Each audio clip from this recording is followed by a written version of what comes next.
I used to work in shops when I was doing that. My mom and I were like.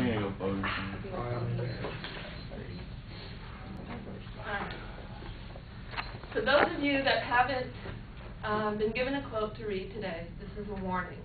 For those of you that have already taken a quote outside, this is only a reminder.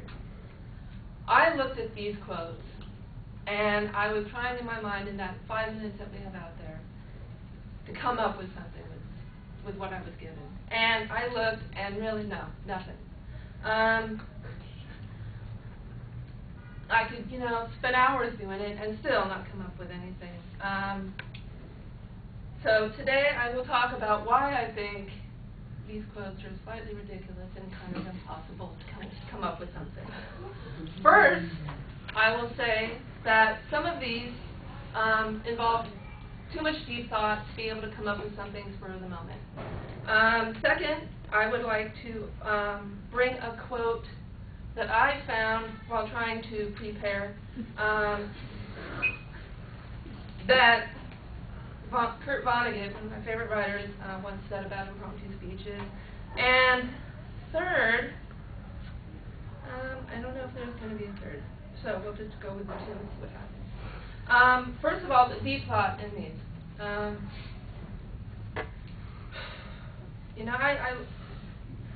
The handwriting on the wall may be a forgery by Roger Hodgson. Now, maybe some people can come up with something really quick, but I look at that and draw a complete blank. And I'm a pretty deep thinker, but it takes me more than 5 minutes to actually let it process through my brain before I have a chance to really be able to say something about it. Waiting for Tomorrow, Waste of Today by Charlie Chan. Charlie Chan's cool. It can make sense to other people, but again, there's something a lot deeper in this that I cannot come up with something off the cuff. Second, I would like to bring up, while I was preparing, doing my little impromptu speeches last night, I found a quote by Kurt Vonnegut, and I'm going to paraphrase it, that said, it takes at least 3 weeks to prepare for an impromptu speech. I chuckled when I read that, thinking that I had to do one today and had that 5 minutes. I understand the purpose of this whole exercise, but I cannot necessarily come up with anything. I prefer more to sit down and have a few weeks to write out a speech and kind of get a good idea about it before I can come up and speak to you, because I really don't feel like I'm saying anything. Though it is a good exercise in the end, because it does get us to come up and do something impromptu like this. So, those of you that's come up today, good job. And for those of you who are waiting nervously for your quote, good luck.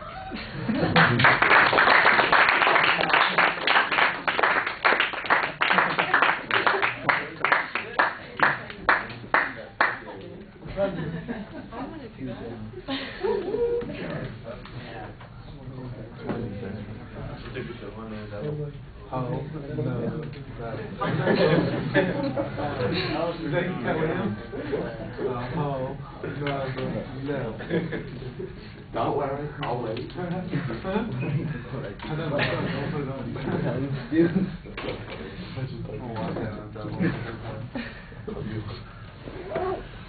Don't get drunk.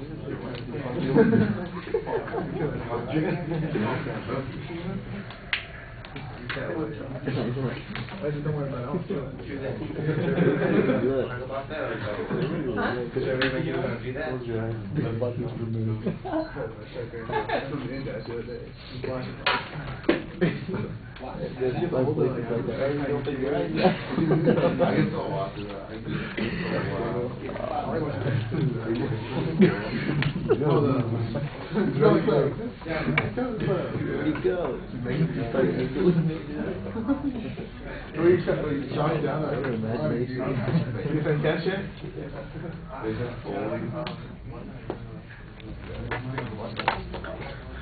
All right, I like the attention device, the start. I like the way you're trying to get us involved and maybe raise a little bit of rabble here.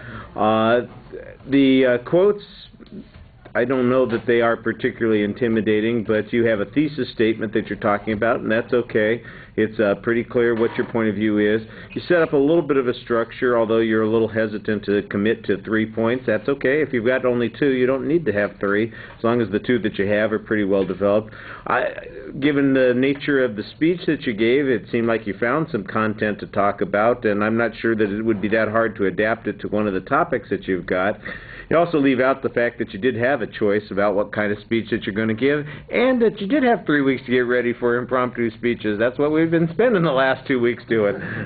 But, not aside from arguing with the content of the speech, I thought that you did a pretty good job in presenting. Your voice is loud and clear, and there's good variety in the things that you're saying. Your gestures are not always consistent. Sometimes they seem to, you have a couple of indicators here and there, but a lot of times it just seems like you've got your hands and you're holding onto the topic, looking for something to do there. Your facial expressions, on the other hand, they're pretty involved. Your eye contact with the audience sometimes is good, but it's, like I said, it's not always consistent. I thought that you seemed a little involved while you were speaking with your posture. The time is okay. The only anxiety issues were dealing with the topic, which I thought you came across a little bit more defensive than you needed to, given that you were able to talk pretty clearly and off the top of your head about this particular subject. So, be careful about apologizing too much. I did like the idea of coming back to the the point that you were making at the beginning, your attention device, and reminding us the point that you were trying to make for the speech, which is, a lot more coherent then. All right, thank you. Martin, come help yourself to a topic, and